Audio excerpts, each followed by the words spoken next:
saya Milan Christian Malaceriga dengan NIM 25030101071. Perkenalkan, nama saya Juanto Ivan Octavius Salif Benu dengan NIM 25030101163. Di kesempatan kali ini kami akan membuat sebuah podcast yang membahas materi teori organisasi dari pertemuan ke-9 sampai ke-15 dengan membahas beberapa konflik yang terjadi sekarang ini.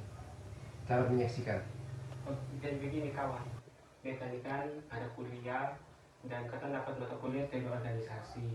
Nah, di dalam itu mata kuliah ada suatu materi tentang spesialisasi dan koordinasi, dan beta ini kan kurang paham. Jadi kamu bisa jelaskan dulu, kasih beta kok. Bisa. Jadi begini Pak Zu. Nah, spesialisasi dan juga koordinasi toh. Nah, spesialisasi itu kan kita bahas dari besar sana. Spesialisasi itu kan bagaimana seseorang itu kan dia kerja di suatu bidang. Nah, awalnya dia itu seorang pemula, dia kerja. Nah, dia itu menjadi profesional di dalam bidang. Artinya dia menjadi spesialis, dan kalau dia kerja itu kan ke mana kata bilang dia ke betul-betul paham tentang itu barang tuh, tentang dia punya media yang dia kerja tuh. Nah, kalau sinkronisasi itu kan ini bagaimana orang bekerja dalam suatu organisasi itu kan, apakah dia tersinkronisasi dengan pemimpin atau tidak. Nah, contoh kayak misalnya di sekolah, guru-guru, pegawai-pegawai semua tersinkronisasi dengan kepala sekolah sebagai seorang pemimpin, begitu Juan.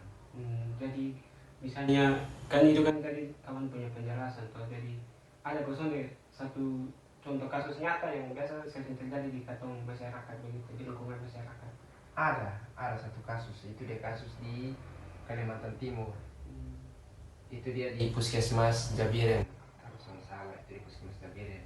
Dari yang kasus itu tentang ini tentang pelayanan publik, yaitu dia malpraktek karena ada ini masyarakat yang lebih berobat di situ tuh.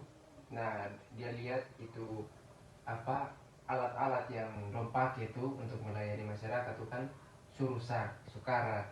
Nah, itu dong dari puskesmas itu dong melayani itu dong sudah pakai barang yang baru.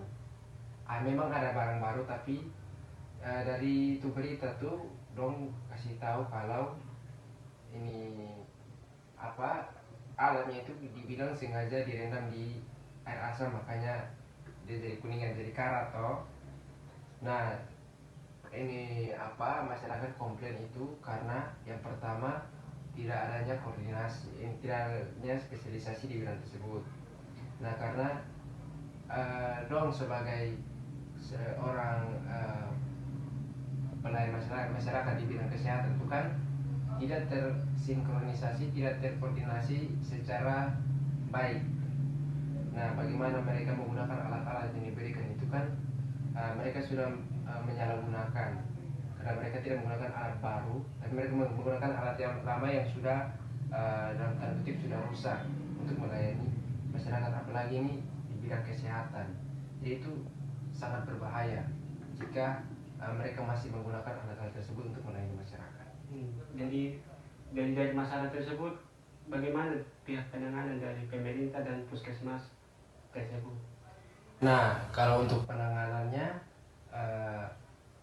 pimpinan dari puskesmas tersebut sudah mengkonfirmasi bahwa mereka akan segera mengganti alat-alat tersebut, karena jika tidak diganti maka itu akan berdampak terhadap kritik masyarakat ke pemerintah, dan itu akan membuat nama instansi puskesmas tersebut menjadi buruk di mata masyarakat.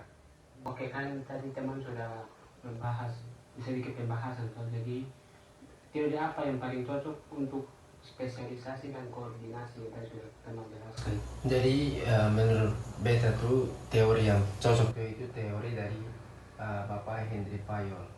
Ya, teori dia itu menjelaskan tentang suatu pembagian kerja, kesatuan komando, dan juga pembagian kerja.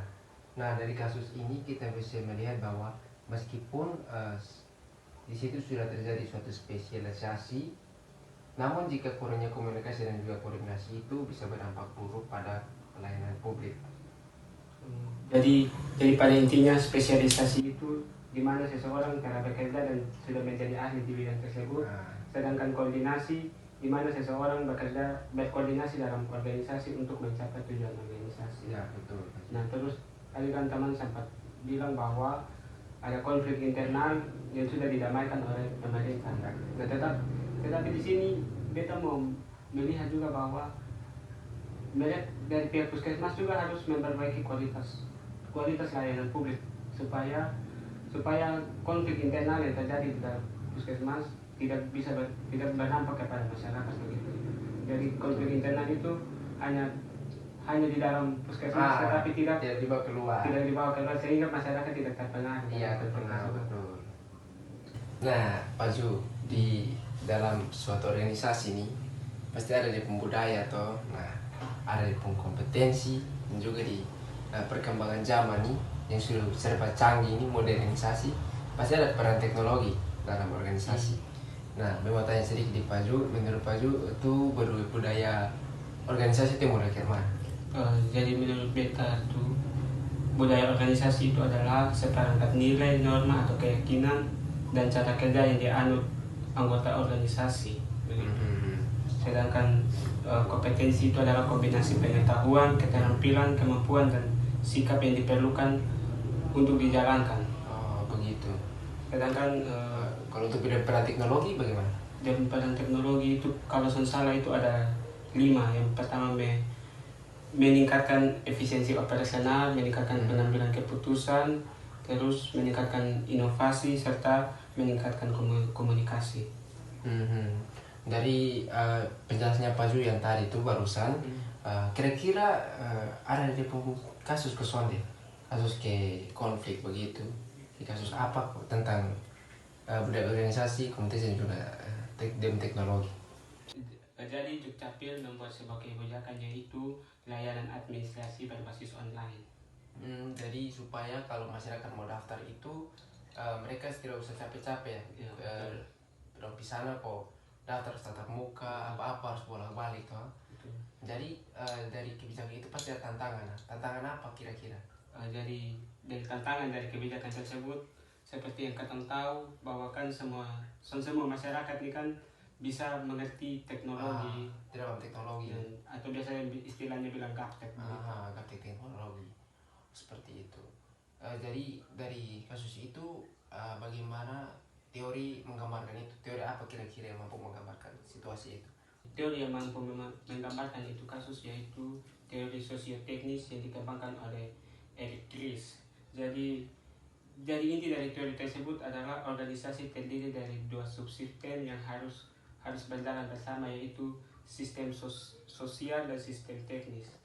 Jadi organisasi berjalan ketika kedua subsistem tersebut saling mendukung. Jadi kalau sistem itu harus saling mendukung untuk bekerja secara optimal. Oke. Supaya organisasi bisa berjalan sesuai dengan keinginan. Baik, seperti itu. Oke, baik, dari yang Pak Ju jelaskan tadi, beta bisa tangkap sedikit. Nah, terkait dengan budaya, ya menurut beta itu yang beta paham dari Pak Ju jelaskan itu bahwa budaya itu adalah gabungan antara nilai dan juga norma yang dianut oleh anggota organisasi. Ya, betul. Nah, sedangkan kalau kompetensi itu yang beta tangkap itu kompetensi itu bagaimana cara orang itu dia bekerja dengan kompeten, bekerja dengan serius dan juga tidak kayak mana yang ketemu bisa bilang kerja kesuan main-main loh. Nah, kalau untuk teknologi yang digunakan itu yang beta tangkap dari penjelasan tentang studi kasus juga bahwa teknologi itu memang baik, digunakan memang baik, tetapi juga pasti ada sisi positif dan juga negatifnya. Dari kasus tadi yang sudah kita bahas bersama tadi itu kawan, dari dampak positif itu sudah bagus, tidak menyusahkan masyarakat yang harus dia datang fotokopi bolak-balik, misalnya berkas masih kurang, terus kayak masih urus ini harus di kantor apalagi rumah jauh tuh. Nah, itu dengan adanya kebijakan yang dikeluarkan oleh Dukcapil itu membantu sekali untuk masyarakat. Sedangkan untuk tantangannya, dampak negatifnya itu masih ada beberapa masyarakat yang gaptek, yang tidak paham teknologi, apalagi tempat orang-orang tua dong yang dong sudah paham ini smartphone, sudah paham aplikasi. Nah jadi begitu. Jadi terus untuk teorinya itu yang teori yang sosio dan sosioteknis tadi itu yang Pak Ju jelaskan tuh, jadi menurut beta itu teori sudah cukup masuk untuk studi kasus bahwa perkembangan teknologi itu penting dan juga perlu ya secara dalam organisasi itu sebuah sosial dan juga teknis harus berjalan berdampingan. Nah jika sosialnya berjalan sendiri, maka seperti contoh kasus tadi, jika tidak menggunakan teknologi banyak yang mengalami kesusahan. Nah jika kalau teknologi saja yang berjalan, maka orang-orang yang tidak bisa menggunakan teknologi tersebut mungkin akan susah jika kita melihat dari dua sisi. Teman, tadi kan Katong sudah bahas tentang organisasi. Dan yang seperti Katong tahu kan di dalam organisasi tentunya pasti adanya konflik. Nah menurut teman, konflik apa yang sering terjadi di dalam organisasi? Nah untuk konflik sendiri itu Pak Ju, menurut beta itu dia dibagi menjadi dua. Yang pertama itu konflik sosial, dan yang kedua itu konflik yang terjadi akibat sebuah pertikaian yang mengakibatkan suatu percekcokan. Nah kalau untuk konflik sosial itu konflik yang terjadi, namun terjadinya itu dianggap baik dan juga membuat suatu perubahan. Sedangkan untuk konflik yang menimbulkan sebuah percekcokan itu memang mendapatkan sebuah perubahan, namun dampak dari konflik tersebut dapat menimbulkan korban. Terus contoh nyata dari konflik dalam organisasi itu apa sih? Kalau untuk contoh konfliknya itu kan seperti yang dijelaskan di awal ada dua. Yang pertama konflik sosial yang menimbulkan suatu perubahan, dan juga konflik yang menimbulkan korban. Nah kalau untuk yang menimbulkan suatu perubahan sosial itu contohnya dalam suatu perusahaan itu terjadi pembagian kerja. Nah misalnya satu karyawan dia mengurusi administrasi, nah karyawan yang satu juga sama-sama mengurusi administrasi, tetapi di shift dan juga jam yang berbeda. Namun akibat suatu tekanan kerja yang berbeda juga, waktu yang berbeda juga, otomatis di situ akan terjadi suatu konflik yang bisa menimbulkan suatu perubahan. Contoh seperti pembagian kerjanya, pembagian jamnya dibuat sesuai, tidak dilebih-lebihkan kepada karyawan pertama atau karyawan kedua. Dan juga pembagian kerjanya itu sama rata, mengurusi administrasi, sama-sama mengurusi administrasi sesuai dengan bidang mereka. Nah kalau untuk yang menimbulkan suatu percekcokan itu ada satu kasus tentang percekcokan antara dua instansi pemerintah.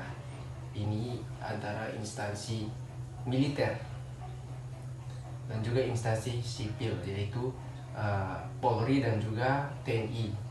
Nah kasus ini terjadi akibat dari anggota polisi itu saat dia lewat di depan markas tentara, dia geber-geber motor kan, dia geber motor. Jadi di situ dong terjadi sesuatu adu mulut. Nah karena si tentara ini tidak terima dan juga polisi juga tidak terima, maka terjadilah cekcok antara dua instansi ini yang menimbulkan korban. Nah jadi kita bisa lihat dari kacamata teori organisasi bahwa di situ tidak adanya suatu koordinasi seperti yang kita jelaskan di awal. Adanya satu koordinasi dan juga spesialisasi bidang mereka. Seperti itu. Terus kan tadi sudah dijelaskan contoh kasus. Terus bagaimana penanganannya dari pihak organisasi yang melakukan konflik tersebut? Nah, kalau untuk penanganannya, mereka itu mengambil jalur mediasi dan juga rehabilitasi. Nah, dari jalur mediasi ini mereka melakukan damai secara berkomunikasi, karena mereka tahu bahwa mereka adalah suatu instansi pemerintah yang harus menjaga marwah mereka di depan masyarakat. Kan sampai mungkin toh masa mereka berdua tentara untuk militer, polisi untuk warga sipil, mereka berdua saling cekcok, itu kan bisa menimbulkan citra yang buruk ke instansi mereka. Nah kalau untuk yang kedua itu rehabilitasinya, anggota yang bermasalah tadi itu mereka harus mendapat suatu sanksi, ya mungkin bisa diskors atau mungkin pemotongan gaji, atau mungkin mereka paling fatal itu bisa diberhentikan akibat aksi mereka yang egoisme. Apa teori yang paling cocok untuk menggambarkan penjelasan yang tadi sudah kamu jelaskan begitu? Nah, ada satu teori dari Karl Marx, yaitu teori terkait dengan konflik sosial. Nah, intinya itu teori ini menjelaskan tentang konflik sosial itu baik karena dapat menimbulkan suatu perubahan. Nah, dari yang kita sudah jabarkan contoh-contohnya itu juga memberikan suatu perubahan. Ada yang perubahannya positif dan juga ada perubahannya yang mengarah ke arah yang negatif juga. Jadi pada intinya konflik dalam sebuah organisasi itu diperlukan supaya membawa perubahan terhadap organisasi tersebut. Ya, betul sekali. Betul sekali. Oke, Pak Ju. Jadi kan dalam suatu organisasi itu kan, apalagi di zaman sekarang yang sedang mengalami pengembangan terkait modernisasi itu kan pasti adanya suatu transformasi. Nah, di organisasi itu adanya transformasi dan juga pengetahuan tentang manajemen. Nah, jadi mau tanya di Pak Ju itu metode transformasi organisasi itu seperti apa dan juga strategi penerapan knowledge manajemennya seperti apa? Oke. Jadi pertama itu kan ada transformasi organisasi. Jadi transformasi organisasi itu adalah proses perubahan menyeluruh dalam organisasi untuk menciptakan efektivitas, efisiensi, dan kemajuan organisasi. Sedangkan knowledge management sendiri adalah proses menciptakan, menyimpan, berbagi, dan memanfaatkan pengetahuan dalam organisasi untuk meningkatkan kinerja organisasi. Oke, dari penjelasannya Pak Ju, kira-kira ada contoh nyata kasus kosong deh. Jadi contoh kasus nyatanya itu seperti di Kementerian Keuangan melalui Direktorat Jenderal Pajak. Itu kan mereka melakukan perubahan pelaporan pajak dari manual ke online. Ya. Terus untuk tantangannya itu seperti apa? Jadi tantangan itu seperti ada pegawai yang belum sepenuhnya menguasai teknologi. Terus dari yang Pak Ju jelaskan tantangannya yaitu mereka beberapa pegawai yang mungkin belum memahami secara baik teknologi seperti apa itu. Jadi apa penanganannya yang dilakukan oleh instansi tersebut? Jadi penanganan yang dilakukan instansi tersebut adalah melakukan pelatihan terhadap pegawai-pegawai yang belum memahami teknologi tersebut supaya mereka lebih memahami teknologi dan bisa menjalankan teknologi yang sudah diterapkan tersebut. Oke, baik. Dari studi kasus yang sudah tadi kita berdua bahas tadi, kira-kira ada soal teori yang cocok untuk menggambarkan ini fenomena. Jadi ada dua teori yang cocok dari fenomena tersebut. Yang pertama itu teori dari Kurt Lewin.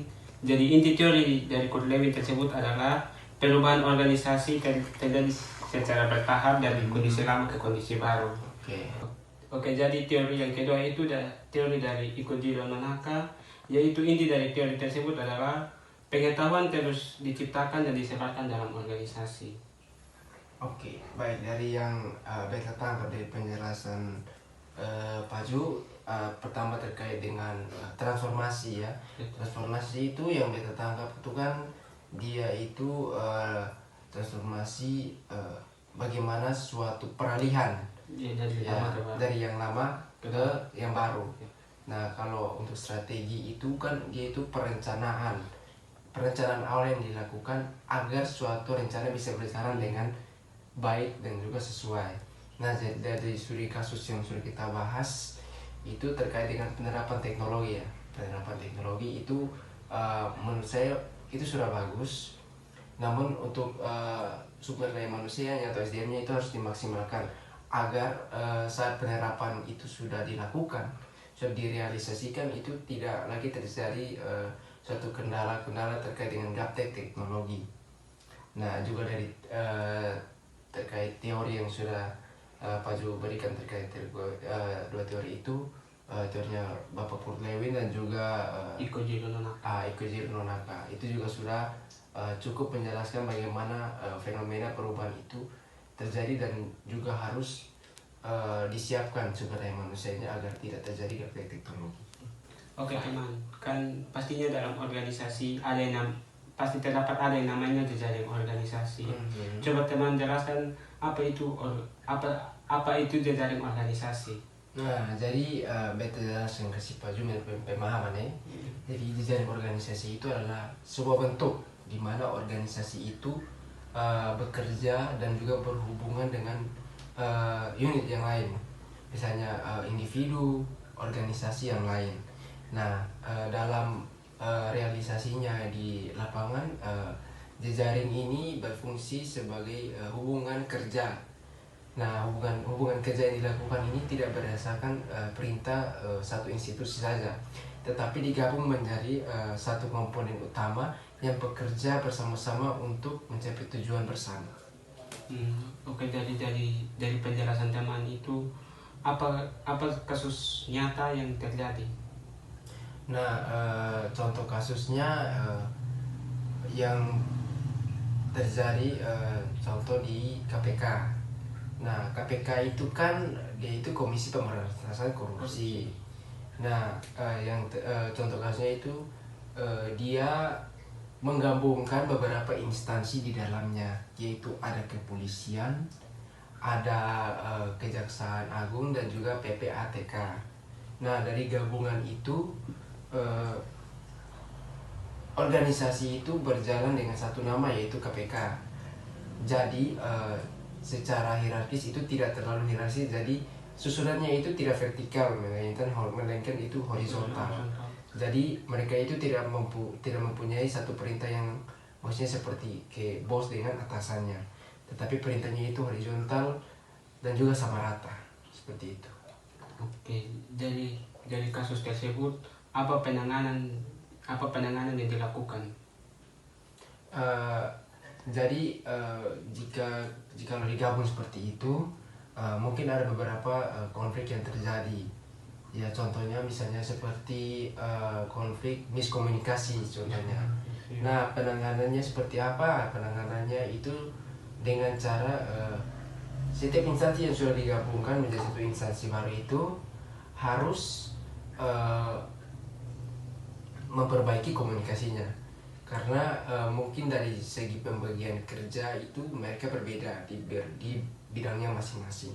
Contoh kejaksaan dan juga Polri. Nah, Polri itu mempunyai tugas yaitu menyelidiki dan juga melakukan aksi tangkap tangan. Nah, sedangkan kejaksaan itu kan mereka hanya untuk menyelidiki dan juga menuntut. Nah, dari pembagian kerja itu jika digabungkan menjadi satu, mereka menjadi satu organisasi baru, maka harus adanya komunikasi antara kedua instansi tersebut agar saat melakukan operasi seperti yang tadi yang beta baru bilang tuh, operasi tangkap tangan yang dilakukan oleh polisi dan oleh jaksa, dan juga penuntutan tidak dilakukan oleh polisi tetapi oleh jaksa. Nah, seperti itu Pak Ju.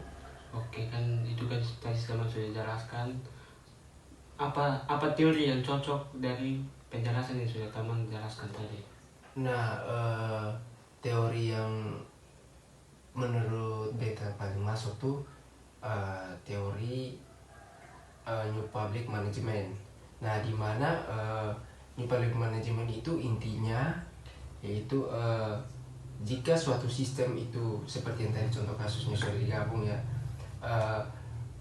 terkait dengan manajemen setiap organisasi itu harus dilakukan secara optimal, harus dikendalikan secara kooperatif dan juga koordinasinya harus kuat agar bisa berjalan dengan efektif.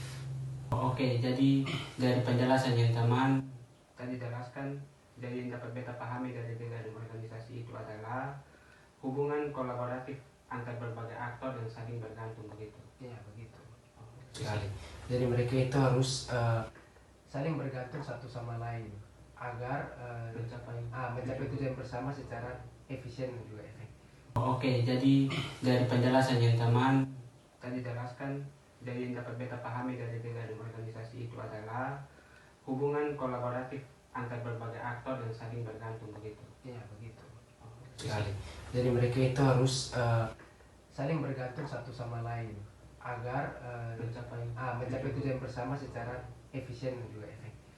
Oke, mungkin di podcast kali ini kita bahas banyak ya, bahas banyak terkait dengan beberapa materi teori organisasi dari yang koordinasi sampai dengan etika, itu dengan 7 materi yang sudah kita bahas, dan juga kita sudah menjabarkan beberapa kasus-kasus dan juga beberapa teori. Dan mungkin sampai di sini saja podcast kami kali ini.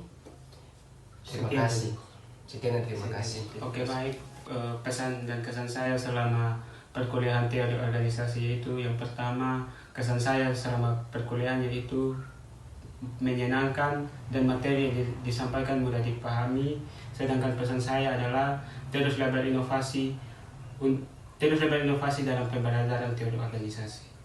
Nah, menurut saya kesan yang saya rasakan selama perkuliahan untuk pertemuan ke-9 sampai ke-16 ini, mungkin kesannya saat mengikuti pembelajaran sedikit takut, karena kalau ditanya tidak jawab di kick, karena kick dikeluarkan di kelas dan lalu masuk kembali. Mungkin ketakutan saya di situ, karena mungkin jika ingin menjawab, karena saya juga merasa takutnya jika saya menjawab saya tiba-tiba blunder. Tapi kesan saya itu menyenangkan, dari bagaimana cara Pak menyampaikan materinya itu sangat mudah dipahami, dan juga bagaimana Pak ini berkomunikasi dengan kami itu juga sangat sederhana dan mudah dipahami. Dan juga pesan saya yaitu bagi Pak, terima kasih sudah mau mengajarkan kami di semester ini, dan juga jangan pernah terlambat untuk belajar. Terima kasih.